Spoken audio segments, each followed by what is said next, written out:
Alright, now that the price has been negotiated, we're going to grab the hoses. We use the truck to pre-vac everything. It's hugely important that everything gets pre-vac. So Jake's going to remove vacuum hoses and the vacuum power head from his truck so that he can begin to stage that equipment and get ready to start the vacuuming. Alright, so Jake has actually started to set the job up, but the first thing we're going to do is pre-vacuum. So he has his power head laying there. We're at the farthest point in the home, so that every time we do a step, we're moving out towards the doorway, and our final step, steam cleaning, we won't leave footprints. You know, in this case, we're going to be doing Teflon, so we're going to have to come back and rake it. That'll be our last step. But you can see he's wrapped out just the vacuum hose, and Jake's being very careful to avoid scratching up furniture or the edges on the wall here. So a lot of times when carpet cleaners are staging their hoses, you'll hear a zzz, and that's just the paint and the drywall being torn off of the customer's home. And we always want to avoid that. So Jake has staged his number 2 vacuum hose by the door, and he also has his inline filter, which he's going to put between the hoses. The inline filter is a very handy tool that gives the customer a real clear view of what we're removing, and it goes the other way, of what we're removing from their floor. When we do the dry vac, it's going to capture all that dog fur, it's going to capture all the dirt and debris and sand that is really typical of our area. Now when we start doing the steam cleaning, she'll see the color of the water that's coming out, and she'll realize that today she's getting a very good cleaning. Now, once Jake's got the vacuum hose all set up to his truck, we're going to go ahead and stage the other items that we're going to use in this job. So once the pre-vacuuming is done, we are ready to move on. Okay, so now we know that we're going to shampoo. So we've got our shampooer staged here. After we get done with the pre-vac, we're going to accelerate drying. So we keep an air mover at the farthest point, which will move as we do our steam cleaning. We have our lead solution hose, and we also have our pre-treatment mixed up. In this case, we're going to use cleanse because there's dogs, and the carpet is actually in fairly nice shape. It just needs a cleaning. All right, now Jake is going to go get the last items to stage before we actually start the machine up and get this going. So we're going to go out and get the machine started, and then we will begin, like I said, in the back doing the pre-vacuuming. Okay, so everything at this point has been pre-staged, so Jake's going to go ahead and start the machine.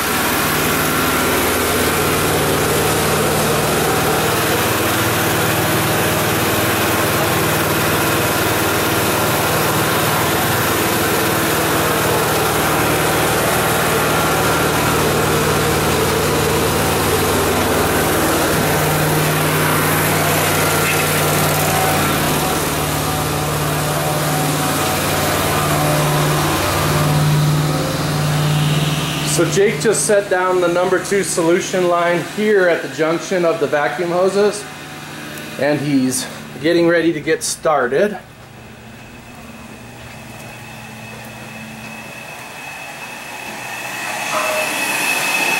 He's going to set his wand and the solvent dissolve in here, and now it's time to get to work. So Jake's going to go ahead and edge the entire carpet in an area. The edges are where things like dog fur build up and dust build up that's hard for the consumer to clean, so we always make a serious effort to get those edges clean. So he's going to go around and do that throughout this room. Make sure we get a good edge, and then we'll go through with the power heads.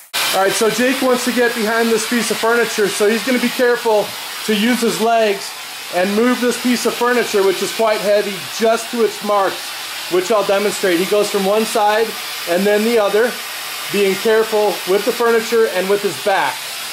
And you can see Jake moved it on that side to its marks. You can see where the carpet is compressed. We don't need to move the furniture any farther than its marks. And now he's going to go ahead and vacuum behind this piece.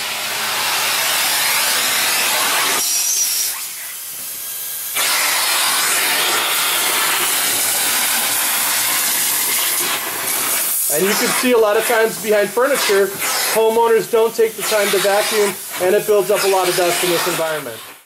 Okay, so now Jake has gotten behind all the furniture. He's going to start using his power head to make sure he gets a good clean, not only behind the furniture, but also through the open areas. So what's going to happen is, just like when we start the steam cleaning, we're going to move the furniture out and clean behind it and put it back. Now the only difference between this and steam cleaning is when we put the furniture back with steam cleaning, we'll also go through the process of putting blocks down. Okay, so now Jake has gotten pretty far down with the pre-vacuum, and you can see the huge difference he's making as he pre-vacs. You can see the change in color of the carpet. It is true that 74 to 79% of what's in your carpet is dry soil, so it's like an anthill. If you come to it with a vacuum, all those little granules go away. If you spray it like most cleaners will with a pre-treatment, you get mud. Very hard to get out. Okay, so here we are. We have this room set up. We're getting the vacuuming done behind all the furniture. Once again, we're going to do the very same thing when we steam clean. This way we can get all the edges, do a really good job. We set up a room ahead of time, and then as the cleaning gets done, the furniture goes back. So at this point we have pre-vacuumed the whole home. So now we're going to reset. We've shut down the machine so that we can go over here, and I'm going to show you the inline filter. This is the filter that was between our two vacuum hoses from this home, and you can see the homeowner, which actually does a pretty good job of vacuuming. We could see from the traffic areas and such. There was still a lot that our very powerful system was able to get out, and here's an example of all the things that would be left behind if we didn't pre-vac, if we allowed the client to choose to not have us pre-vac, or if we just started steam cleaning. So it's huge. If you pre-vac, not only do you get a better clean, you remove more odor from the carpet dries faster, and the carpet will stay clean longer. The abrasives that you saw in there, the sand and grit, those are the things that destroy a carpet more than anything else, because they wear down the fiber and cause it not to reflect properly, and we get something called traffic lane gray. Now we're going to reset and start the pre-treatment, and then we'll shampoo.